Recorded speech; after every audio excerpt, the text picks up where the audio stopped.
你去主題樂園玩，有冇試過排隊排幾個鐘？咁眼睇住買咗快證嘅人插隊入去，咁自己仲要繼續曬太陽等。咁最近上海迪士尼呢單嘢咧，咁講出咗好多普通遊客嘅心聲。這個是迪士尼管理層制定的規則，我作為這邊的迪士尼管理層制定的規則就是誰交錢多誰放誰是吧？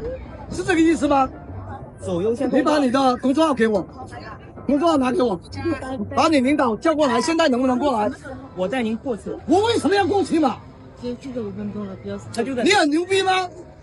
咁一位爸爸帶住個女排咗3個鐘，咁最後因為唔滿意快證客人優先入場，咁當場崩潰咁樣質問員工，咁到底係唔係邊個交得錢多，邊個就可以入先呢？咁今日就同大家講清楚呢件事，唔係偏幫任何一方，只係講事實同埋背後嘅邏輯。咁核心重點咧就非常之清晰。咁呢件事唔係單純嘅家長鬧事，而係全球主題樂園面對嘅難題。付費優先權同埋普通遊客基本嘅權益之間咧，到底應該點樣去平衡呢？咁事發咧就喺2026年嘅5月，有一個爸爸就帶住個女去上海迪士尼，咁為咗玩一個熱門嘅項目啦，由朝咧就排到晏晝，咁足足等咗3個鐘頭，期間就不斷有買咗專享快速通行證嘅遊客喺隔離用專用嘅通道直接優先入去，咁輪到佢哋即將入場嘅時候咧，咁工作人員又安排咗一批快證行先，咁個爸爸終於情緒崩潰，當場質問啲工作人員咧，咁片段流出咗之後咧，即刻引發咗全網嘅熱議，咁好多人都撐呢位爸爸咧，話佢講出咗普通人嘅心聲，排咗3個鐘已經好攰，仲要帶住小朋友，眼睇就睇住人哋就用錢就唔需要排隊，換邊個都會唔開心。亦都有人話快證嘅制度本來就係迪士尼嘅規矩，你唔接受可以唔買飛入去，冇理由喺度破壞規矩。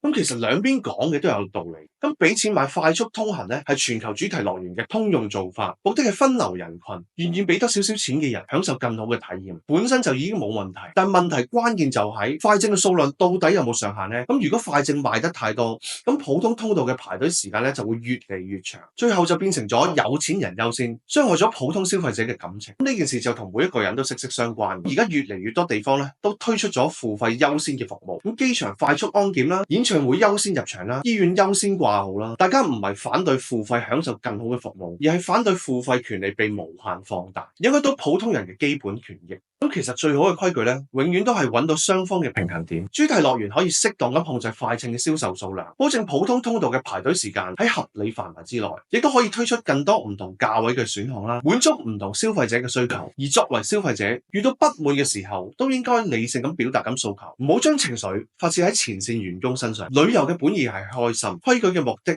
係令大家都有好嘅體驗，只有互相體諒，揾到付費嘅服務同埋普通嘅服務之間嘅平衡，先可以令每一個入園嘅遊客都可以玩得開心，玩得舒心。